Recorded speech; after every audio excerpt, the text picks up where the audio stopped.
ఉన్న బంగారాన్ని విడిపించి ఆ రోజు ఆన్లైన్ రేటుకే మేము కొంటాం. Sharma gold company.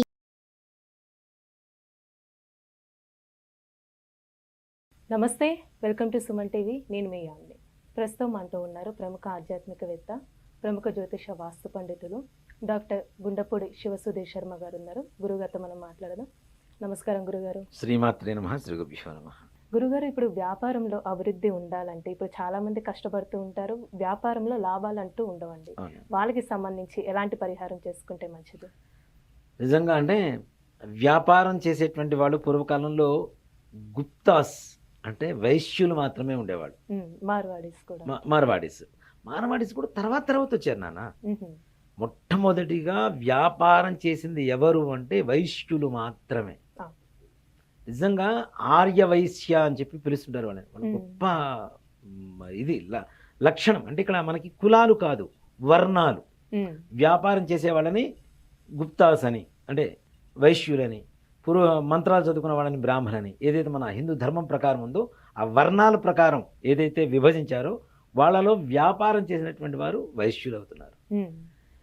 వ్యాపార దక్షత ఎక్కువగా కలిగినటువంటి వాళ్ళు కూడా వాళ్ళే ఉంటారు. మిగిలిన వాళ్ళు బిజినెస్ చేస్తారు, కానీ వాళ్ళ మైండ్ సెట్ వేరు. ఎందుకంటే పురాతనం నుంచి వాళ్ళ పూర్వీకుల నుంచి అదే పని మీద వస్తున్నటువంటి వాళ్ళు కాబట్టి. ఇప్పుడు నేను పురోహితం, మా నాన్నగారు పురోహితం, మా తాతగారు పురోహితం, మా ముత్తాత గారు పురోహితం. ఆటోమేటిక్గా నాకు చదువుకుంటే ఎన్ని వస్తాయో కొన్ని తెలుసుకుంటే కూడా దాని గురించి పూర్తిగా మనంతలా మనం నేర్చుకోవచ్చు. అవునా? అలాగే వ్యాపారం పూర్వీకులు చేస్తూ ఉంటే అది చూసి నేర్చుకోవటం, వీళ్ళ ఆలోచన విధానంతో ఇంకాస్త దాన్ని అభివృద్ధి చేసుకోవడం అనేది ఉంటుంది. అది కేవలం ఎక్కువగా వైశ్యులకి బాగా ఉంటుంది. కానీ ఇప్పుడు వాళ్ళు లేరు, వీళ్ళు కాదు, అందరూ రకరకాల వ్యాపారాలు చేస్తూ ఉన్నారు. ఇప్పుడు వర్ణ వివక్షత అనేది పోయింది. ఎవరు ఏదైనా పని చేయొచ్చు అనేటువంటి పరిస్థితికి వచ్చేసాం. వ్యాపారాలు అందరూ చేస్తూ ఉన్నారు. చేయాలి, వ్యాపారం అనేది అందరూ చేయాలి, అందరూ లాభపడాలి, అందరూ బాగుండాలి. దీంట్లో చాలామంది చాలా కష్టాలు పడుతూ ఉంటారు. వ్యాపారాన్ని మంచి ఒక వస్తువు ఉంటుంది, కానీ దాన్ని ఎలా వ్యాపారం చేయాలో తెలియక బాధపడేవాడు కొంతమంది. వ్యాపారం చేయడం తెలిసిన వాళ్ళ దగ్గర డబ్బు లేక బాధపడేవాడు కొంతమంది. ఈ రెండూ లేకపోయినా మంచి వృద్ధిలోకి వచ్చేవాడు కొంతమంది. అది ఓన్లీ లక్ ఆ టైంకి. కానీ ఇక్కడ నిజంగా కష్టపడితే వచ్చేటువంటిది వేరే ఉంటుంది, కష్టపడకుండా వచ్చేటువంటి ఈజీ మనీ వేరే ఉంటుంది. ఈజీ మనీ కొంతకాలం మాత్రమే సుఖాన్ని ఇస్తుంది, ఆ తర్వాత ఆటోమేటిక్గా మన దగ్గర నుంచి లక్ష్మీదేవి వెళ్ళిపోతూనే ఉంటుంది. కాబట్టి లక్ష్మీదేవి అందుకనే చంచలాయే నమో నమః అని చెప్పి పిలుస్తుంటాం.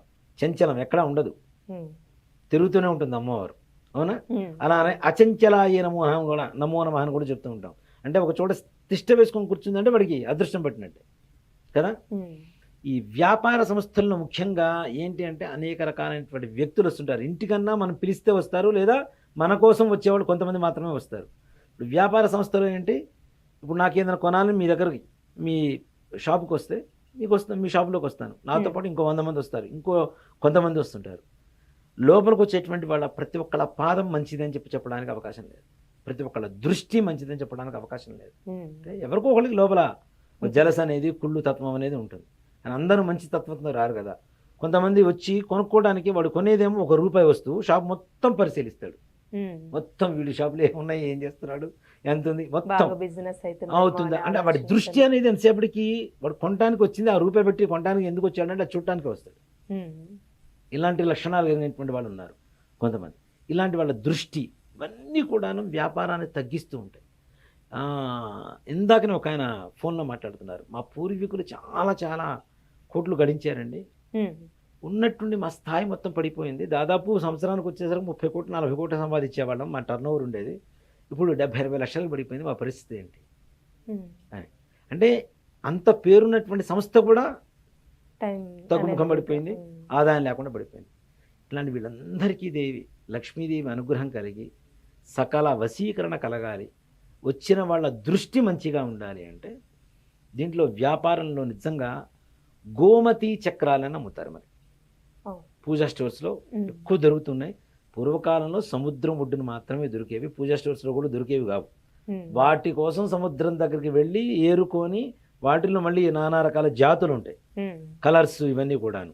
వాటిలో మంచి రంగు చూసుకొని ఎంచుకొని ఒక 100 ఏరుకుంటే దాంట్లో ఒక 10-11 తీసుకొని వచ్చేసేవాళ్ళు మన వాళ్ళు. వ్యాపారం కోసం. ఈ గోమతి చక్రాలు ఏవైతే ఉంటాయో వాటికి వెనుక వైపు బ్రౌనిష్ ఉంటుంది, అంటే బ్రౌన్ కలర్ లైట్గా ఎల్లో షేడ్లో బ్రౌనిష్ ఉంటుంది. అలాంటివి తెచ్చుకోవడం అనేది ఉత్తమమైనటువంటి ఈ గోమతి చక్రం. అది అందులో కూడా కలర్స్ ఉంటాయి. కలర్స్ ఉంటాయి, గ్రీనిష్ ఉంటుంది కొన్నిటికి, లైట్ గ్రీనిష్ ఉంటుంది, కొన్నిటికి బ్రౌనిష్ ఉంటుంది. ఈ ఎల్లో బ్రౌనిష్ ఉన్నటువంటి గోమతి చక్రాలు మంచివి, అవి మంచివి. అవి 11 తెచ్చుకొని తప్పనిసరిగా శుభ్రంగా కడిగి వాటి గంధం పెట్టి బొట్టు పెట్టి ఇంట్లో కావచ్చు, వ్యాపార సంస్థలో కావచ్చు, ఎక్కడైనా సరే. అంటే వ్యాపార సంస్థలు అంటే అందరూ వస్తూ ఉంటారు, పూజ ప్రశాంతంగా చేసుకోవడానికి అవకాశం ఉండదు కాబట్టి కనీసం ఇంట్లో అయినా సరే లేదా దేవాలయంలో అయినా సరే, మన వెంకటేశ్వర స్వామి దేవాలయం, రాముడు, కృష్ణుడు, ఇట్లా వైష్ణవ ఆలయాలు ఏవైతే ఉంటాయో ఆలయాల్లో లక్ష్మీదేవి అమ్మవారు ఉంటుంది కాబట్టి వెంకటేశ్వర స్వామి అంటే లక్ష్మీదేవి, రాముడు అంటే సీతాదేవి లక్ష్మీదేవి కదా.